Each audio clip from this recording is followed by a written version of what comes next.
राजस्थान के एक छोटे से गांव में आरव नाम का एक युवक रहता था। वह साधारण परिवार से था, मगर उसके मन में अपने इष्ट खाटू श्याम बाबा के प्रति अपार श्रद्धा थी। आरव का जीवन कठिनाइयों से भरा था।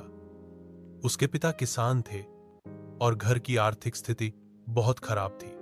पढ़ाई भी किसी तरह सरकारी स्कूल में हो रही थी, लेकिन उसके मन में केवल एक ही बात थी, मेहनत करूंगा, ईमानदारी से चलूंगा और बाबा श्याम पर भरोसा रखूंगा। बचपन से ही भक्ति का बीज आरव जब केवल 8 वर्ष का था, तब उसने अपने दादाजी से खाटू श्याम बाबा की कथा सुनी थी। कैसे महाभारत के समय श्री कृष्ण ने अपने महान भक्त और वीर योद्धा बर्बरीक को वरदान दिया था कि कलयुग में तुम मेरे ही रूप में पूजे जाओगे और लोग तुम्हें श्याम बाबा कहकर पुकारेंगे। उस दिन से आरव की दिनचर्या में बाबा की पूजा, आरती और भजन गाना शामिल हो गया। वो रोज स्कूल जाने से पहले मंदिर में जाकर बाबा के चरणों में दंडवत करता और अपनी छोटी छोटी परेशानियों को उनके सामने रखता। कठिनाइयों से हार नहीं मानी। समय बीतता गया, आरव बड़ा हुआ। अब वह कॉलेज में पढ़ रहा था, मगर हालात पहले जैसे ही थे। पैसे की तंगी, किताबों की कमी, कभी कभी भूखे पेट पढ़ाई।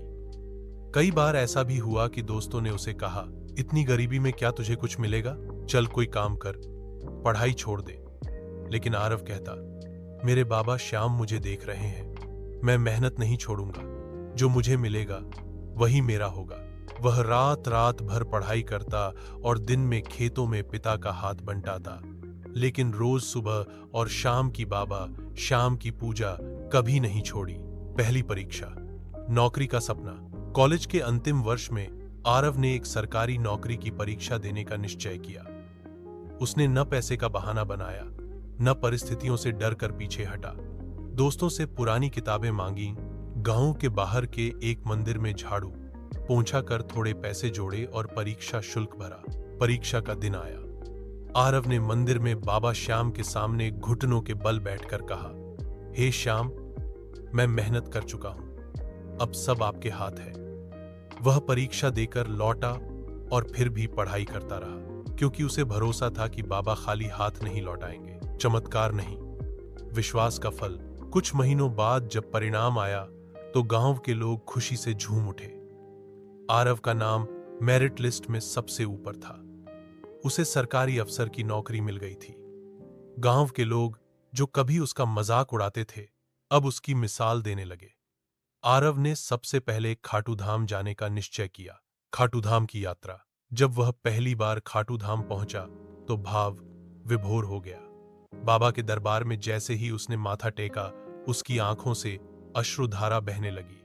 वह बोला, हे बाबा, यह सब आपकी कृपा से हुआ है, मैं कुछ नहीं, सब आप हैं। वहां उसने न केवल पूजा की, बल्कि सेवा भी की। भक्तों के जूते उठाए, लंगर में रोटियां बनाई और मंदिर में साफ सफाई की।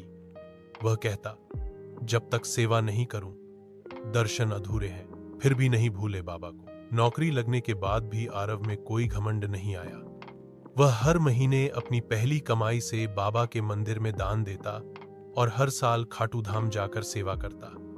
उसने अपने गांव में भी एक छोटा सा श्याम मंदिर बनवाया, जहां हर रविवार भजन कीर्तन होता था। एक और अग्नि परीक्षा। कुछ वर्षों बाद उसकी मां बहुत बीमार पड़ गई। डॉक्टरों ने जवाब दे दिया। आरव टूट गया, लेकिन बाबा से विश्वास नहीं टूटा। उसने रोज नित्य खाटू श्याम चालीसा का पाठ